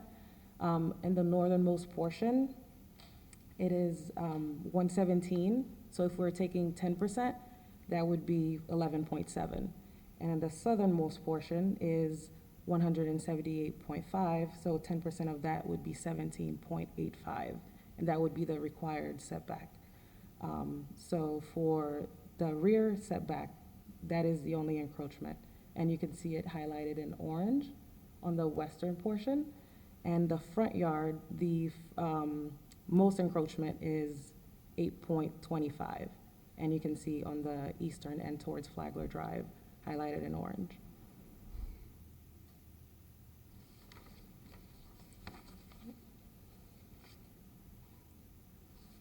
And the recommendation is approval, and it is based on the findings that the petition meets all of the required variance standards found in section 94-38D6 of the City of West Palm Beach Zoning and Land Development Regulations. And it's to be approved with conditions that the front and rear setback variance shall only apply to the proposed residence, and that additions and accessory structures shall meet the standards in the zoning and land development regulations. Thank you. Thank you very much. We'll now move to any questions of staff. I'll start off with Member Burgess. Thank you. Two questions. One, the packet seems to suggest a minimum rear setback variance of 6.75 feet, and then the presentation here says that's been reduced to 4.5. So what's the request for us? Is it a variance for 4.5 feet or 6.75? Right, so the, in the staff report, initially, the setback was taken from the southernmost point, which is right at the edge. So if the building had extended all the way at the end to where the 178.5 is, that would have been their setback. However, since it's towards the top, at that point where the building ends, it's only be encroaching 4.8. Okay, so the request 4.5. today is a 4.5 foot 4.5, variance yes. for the rear setback, okay. And then the pool and the AC equipment, from a code standpoint, just remind us, is ground-mounted HVAC equipment allowed in a setback? Right, it's able to encroach in the setback. Mhm. Okay, and the pool as well? Yes, the pool is only 5 feet. Okay, so there's not No a other need for encroachments. variance for those No. things. Are there, I was gonna ask, as clarification to the condition of approval, which says it's for the proposed residence, whether that includes the pool and the equipment, kind of the site plan as is, or is it, It would just be for the residents. That's the only for the building, right? But they're not variance being seeking requested. relief for the location of the equipment or the pool? No. Thank you. Thank you. Vice Chair Cameron? No questions. And Member Fields? No question. And Member Picott? No questions. Okay, yeah, let's keep this one up on the screen. So the front door of the building is facing Worth Court South. Correct. But this is one of those cases, and we see these fairly frequently, where the front is being treated, or the front, what we're calling the front setback, or designated as the front setback, is the east side oriented towards Flagler Drive, correct? Correct. Okay. And per code section 94-3124, the front or the access has to be along the roadway with the lowest functional classification, and that is Worth Court. Right. So they had to shift their building to have the access point along Worth Court rather than on Flagler, although Flagler is their front yard. Got it. And yeah, I did see in the site video that you showed that there were the two pre-existing curb cuts on Flagler Drive, and those are being eliminated, so the vehicles, which It's new construction. yeah, probably is a safer condition. So that said, effectively, the west property line is the side. The western is the rear. It, Right. because of the way that we're applying the code, but effectively with the front door facing Worth Court, that's the side, and the requirement there would have been 5 feet. Correct. Is that correct? Okay. Minimum 5. Okay. Yeah. No further questions. Okay. At this point, I'll go ahead and open the public hearing. And I do have one card, and I'll apologize to Mr. Jacobson for not seeing or not reading the case number that you had on here correctly previously, but you were here on this item, so I'll ask you to come up and speak. You do have 3 minutes. Can I get my time back? A fresh 3 minutes. Okay, great. Bill Jacobson, my office is in downtown, about 2 blocks away from here. My home is extremely close to this property, and that's the reason why I am here today. I'm a real estate lawyer here in town. I've served on many boards and commissions from the city. Most of the time I'm on that side of the lectern, so I'm going to beg the staff's indulgence in me coming in here today to chat with you about a couple of things. First of all, I am concerned that the drawings which I've seen and which you may have seen as well are a bit disingenuous, or they're just not the same as I've seen, appear to be the same as I've seen on the board here. For instance, the front loggia now appears to be an open access, typical loggia. The drawings I've seen appear to be closed with windows and the like, a permanent indoor structure. So I'm a little concerned about what I'm going to talk about, and if I'm corrected by the staff, so be it. Anyway, I don't know the petitioners. I've never met them. I'm sure they're nice people, and I look forward to them possibly being our neighbors. but I have had experience with the architectural firm through the years. But based on what I see in this petition, it is clearly a situation where the architects are endeavoring to maximize the number of square feet that they can possibly get on this property. That is clearly not a self-imposed hardship. I don't care which side of the property is the front, I don't care which side of the property is the rear. It just appears to me that we have a situation where we're a little bit overbearing as far as the development of the house is concerned. I've been told that this petition's been brought in more than one time in terms of the design. It seems to me that a potential redo of this design might help eliminate the setbacks that we're talking, the setback problems or encroachments that we're talking about here. So let me just go through this, and then I know I only have, what happened here to my time? Anyway, I'm not sure that was right. My residence is on Worth Court North. If you put my house where the house to the west of theirs is, I will be their immediate west neighbor. So I'm now the first house. The lot in front of me is trapezoidal. It's exactly the same as this, and I'm potentially faced with the same situation that I was, that we are here today in terms of setbacks, and that's why I'm concerned about it. I think that with a lot the size of theirs at 0.42 acres, this is clearly reasonably large enough for them to build a house that is sufficient in size to enjoy it at slightly under 7,000 square feet. I think that we are faced with a situation where the property itself can support a reasonably sized house without having to worry about the setbacks. Did I really get gypped out of a minute or two on this, or? I think you did have 3 minutes, but we'll indulge you for another minute. If you just give me a little bit of time, I want to say what I've worked on for hours and hours on this thing. The other thing is, in terms of the utilities, Roger mentioned something about the fact that that you have an FP&L, a potential FP&L easement. I know that the utilities are going underground in our area, so the question is whether you've actually entered into an easement or granted the easement to FP&L for that box, and that'll be considered your property.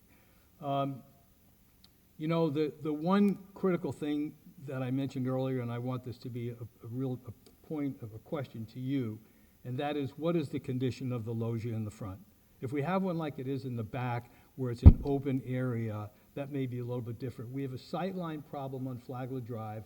We've had 3 people that have been killed on the big curve on South Flagler Drive with people speeding down that way, and perhaps you don't know what the sightline situation is there.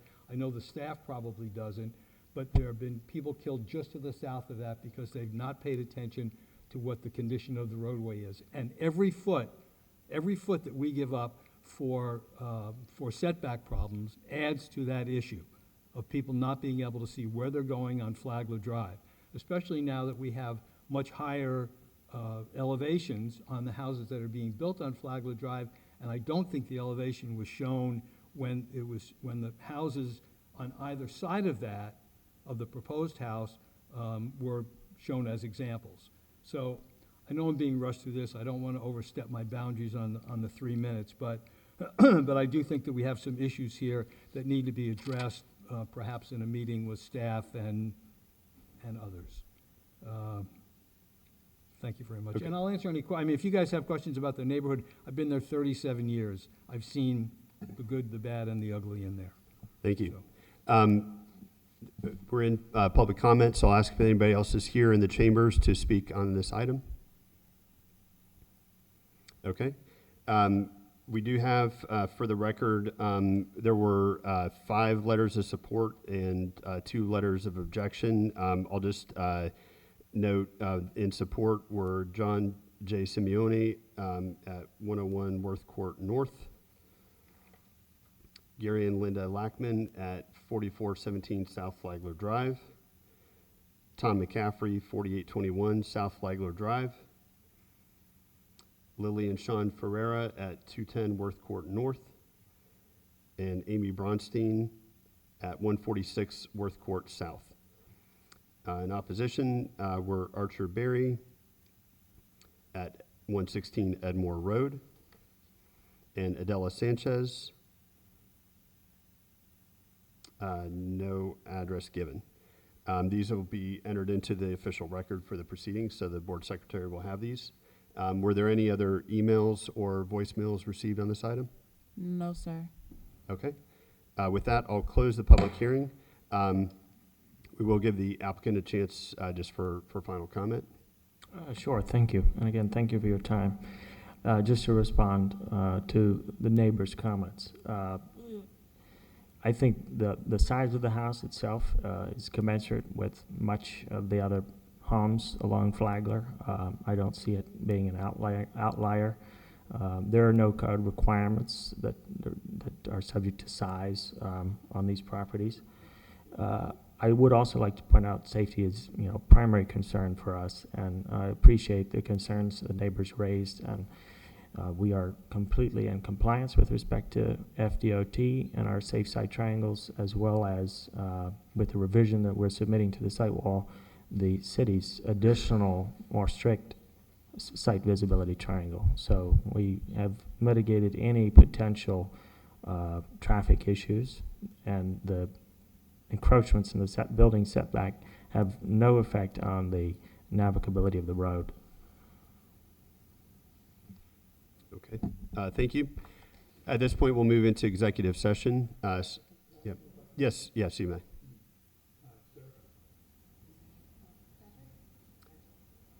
Yeah, we do have a question from the board. Of course. Yes, I didn't quite hear you. Did you call it what were the triangles you referred to? The city, let me see if I can put Yeah, if we can pull up that exhibit from your presentation, we'll take a look at that again. It's the city's site visibility triangle, which requires 20 feet from the corner, taken back on both along the property line, 20 feet on each frontage, and the resultant diagonal, which is the green box. That has to stay clear between 18 inches in height and 8 feet of height, which we are doing. The blue triangle, which goes well off the page, it goes out actually into the intercoastal because of the curvature of the road there, is the FDOT safe site triangle for someone who is turning right onto South Flagler at this intersection. And you can see that the triangle occurs entirely off of the parcel, does not interact with our improvements whatsoever. Okay, I had a question. Was it Mr. Jacobson? Was it Mr. Jacobson? I'm sorry. Oh, hi. I'm sorry. How you doing? So I heard your concerns, and so let me first ask, with regards to the rear setback, do you have any issues with regards to that? No. Okay. So with regards to the front setback proposals, it seemed to me that your main concern was, well, two concerns that I heard. Number one was the sight line, regards to traffic, and I understand that there have been several accidents on Flagler Drive. And number two was just sort of the overall size of the residence. That's what I understood your concerns to be. It's perfectly fine if they can build 7,000 square feet on that 0.42 acres. I don't have a problem with that. It's the front triangle, which seems to be, in our humble estimation, the offending element of the house. That's it. I mean, I met with staff and talked to them a couple of times about it, but that front triangle, it's not just a 8-foot setback. I mean, you have a north-south element and an east-west element. And that element, if it is in fact a closed-in part of the house, is going to remove some of the sight line from that area. And that's what I looked at and I saw on the plan, on the plans. But I'm trying to figure out what it is when it grows up. Is it going to be an open loggia? Is the setback mismeasured because the setback is from the property line to the corner of the loggia, or does it take into consideration, pardon me, does it take into consideration the columns that are on the corner of the loggia? It doesn't, not making sense in terms of what they're actually asking for. But let me ask you, does that, in your view, does that have an impact or an effect on traffic or the ability for people turning from Malvern or driving along South Flagler to appreciate other traffic. It will have an impact, just like, I mean, you know, yes, it will have an impact. Anytime you have an incursion into the setbacks are there to protect the public. Anytime you have an incursion into that setback, it is going to have a potential problem. I mean, that's the name. And furthermore, this is not a self-imposed hardship. You have 10 elements, every one of them has to be correct. And this is not a self-imposed hardship. This is a chosen situation. We choose to put this loggia in the front and to either enclose it as it appears, thereby impacting the sight line, or it's going to be wide open, maybe a little bit better, but still, an impact into the setback. That's the problem. So it's a combination of the safety and a combination of the design. But you saw by the architecture firm, they presented the triangles, the traffic triangles, which I just asked them about, which seem to indicate that the sight lines will be open and clear for traffic on Flagler and from turning on. This is not just a question of turning onto Flagler because there's a stop sign on Worth Court South. The accidents have not occurred from people turning onto Flagler from Worth Court South. The accidents have occurred from people coming down from Southern Boulevard onto Flagler Drive at a high rate of speed, losing the sight line, and If killing I may, themselves. the sight line is, these two triangles are completely separate items relative to the proposed open loggia here. They're separated by, almost 40 feet. They have nothing to do with each other. The roadway is clearly, it complies with all FDOT standards and city standards. Well, I was just trying to understand what Mr. Jacobson's concern was and with regards to the sight lines and impact on traffic and what your response was. So this is really the heart of the issue to me. Really, look, there's 10 elements, one of which is safety and safety and public safety. That's one of the 10. So I have concern about that. The other ones are related to self-imposed hardships, and this is not a self-imposed hardship. This is a situation where the drawing that I saw appears to be a closed-in living area, not an open loggia where someone can sit outside and whatever. And I think that the drawings are disingenuous.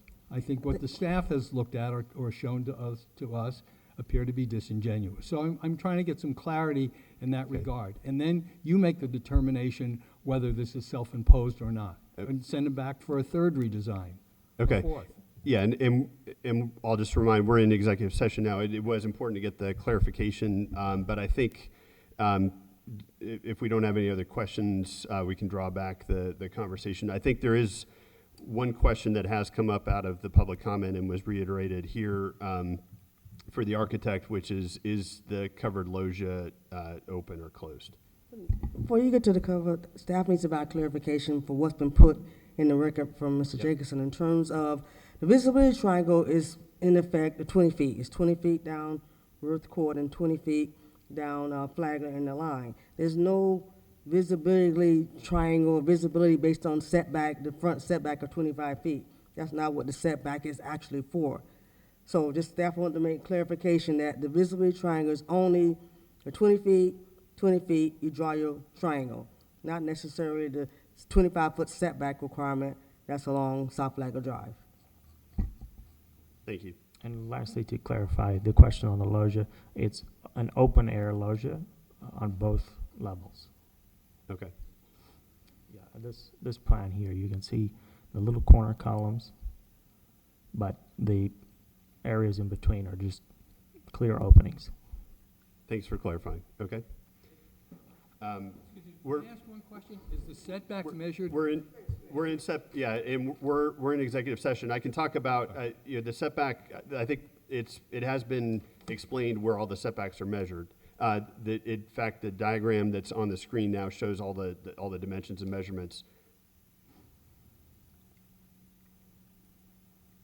Okay, we'll go back to executive session. Any other comments from Vice Chair Kammerer? Those are my questions. Okay. Okay, Member Fields. No comments. Okay. Member Picott? No comment. And Member Burgess? Yeah, allow me to just kind of talk through this. I'm obviously struggling with the compliance request for the minimum request allowed. Could they notch the building architecturally to sit within the setback? That is part of the question, I think, ahead of us. And the other part is, like, how do we interpret a side or a corner side setback instead of this being frontage? Because by putting the frontage on Worth Court, this technically could be, it's treated as a side yard, and if it were treated as a side yard, the minimum setback requirement would be what, I was reading in the staff report, it says 12 and a half feet of side setback, which they're proposing, a 16.75 foot setback. But since it's considered a front setback, that's when the variance kicks in for the 8 foot. So in my mind, architecturally, they could address potentially some of the concerns, but that's not what this board is here to kind of approve. I think the variance on an irregularly shaped lot where it's a corner lot and there's double frontage, essentially we have to make a determination on what's a fair, reasonable hardship for a side setback. And if we can accommodate that setback within a 8.25 foot variance, then, to me, that's the other part of the request here, is the interpretation of the side setback. And then the safety and the triangle considerations with the lot being filled, and my assumption is that it's going to be filled at least 18 inches above the existing street grade now, that the site setback will be hindered by the dirt and not the building, unless you provide that corner setback, that safe site triangle where the retaining wall is dropped and the clearance is allowed. And so their explanation of the conditions that are happening on that corner address my concerns about the safe site triangle itself, because of the fill requirement needed everywhere else on the site. So I think just for the board's discussion here is the focus of this variance application and interpretation of the side setback versus a second frontage setback, or are they meeting the minimum request possible by notching the building in a way that it kind of follows the setback as much as they can, which it seems like they've, other than this corner of the covered loggia, they've already started to do some of that along that frontage. So those are my thoughts at this point.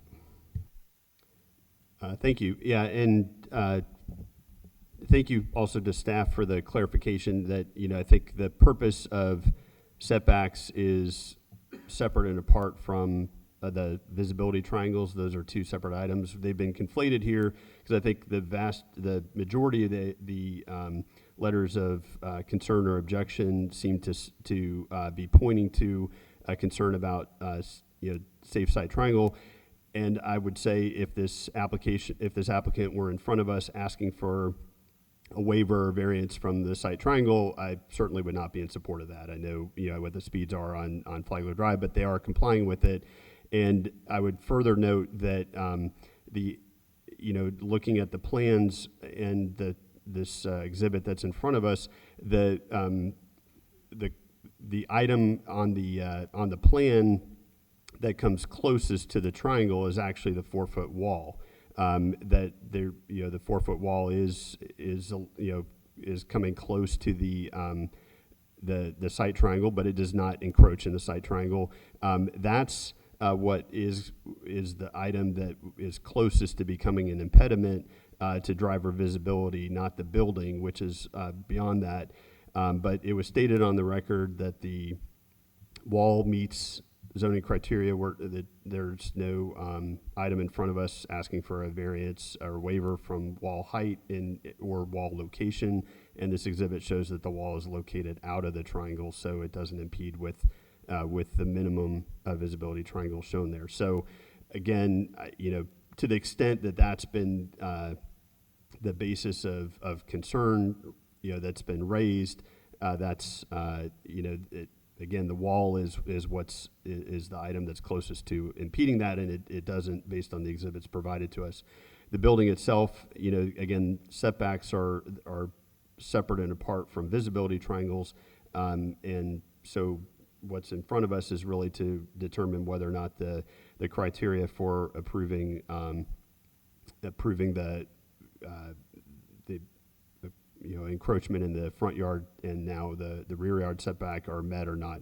And, I think the main one that's, been raised was related to whether or not this was created by the applicant, and it's a oddly shaped lot with a trapezoid, and I think that's the basis for some of the challenges that were faced. And to Member Burgess's comment, based on again, we're not an architectural review board, but the variations and notches in the building appear to be trying to comply with that setback to the extent practical, given what that is imposed, what hardships or constraints are imposed on the site by the location of the line. So I'll just turn to the board again if there's any other final discussion, and if not, then I think we can entertain a motion at this time.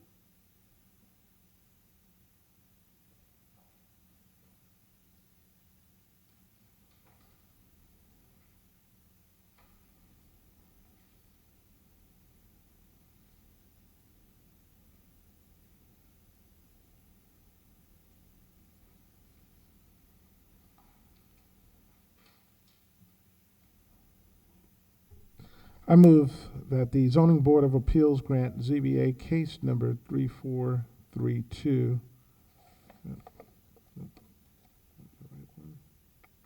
Yep.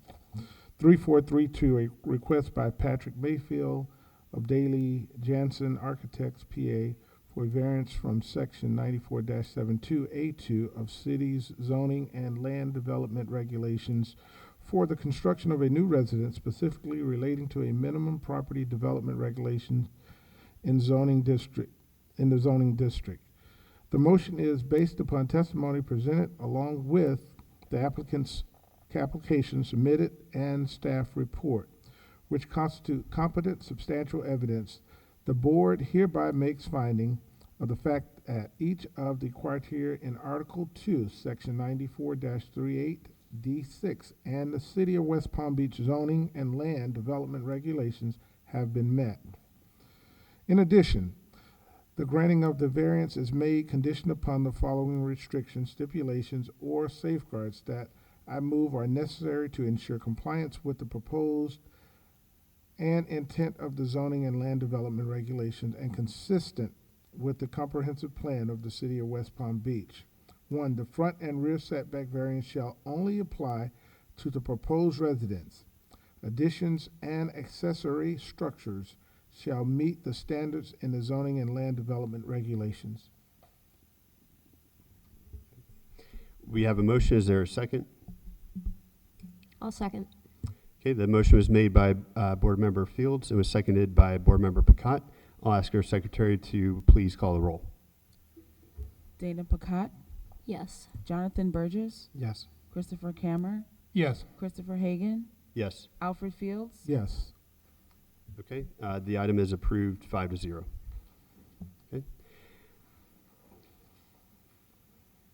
Going back to the agenda, that's the last case that was in front of us today, because item 3, as was mentioned at the beginning of the meeting, was removed from the agenda.